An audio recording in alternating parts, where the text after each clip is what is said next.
юбилейного съезда. Прежде всего хочу поздравить с такой большой датой, 10 лет. Нашей партии всего 5 лет. Но тем не менее я вижу, как меняется программа. Сегодня я это еще раз отметил. Наша программа созвучна. Все, что касается искусственного интеллекта, роботизации, обучения, образования, это то, что нужно нашим странам. А отношения между нашими странами улучшаются из года в год.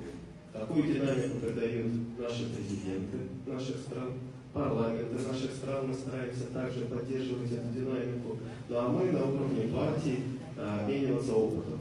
Опыт большой есть в Абхазии, есть опыт большой в России. И вот многие темы, например, работа с молодежью, образование, инновации, это все то, что поможет нашим странам быть уверенно смотреть в будущее.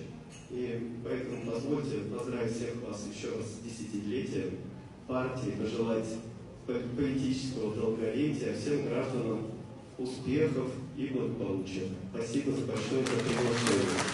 У нас тоже будет съезд очень скоро, уже в конце января, и мы тоже приглашаем руководство партии на наш съезд, мы там подпишем соглашение о сотрудничестве. Ну и те коллеги, с которыми мы уже знакомы, тоже всегда добро пожаловать в Россию, вы наши ближние друзья. Спасибо.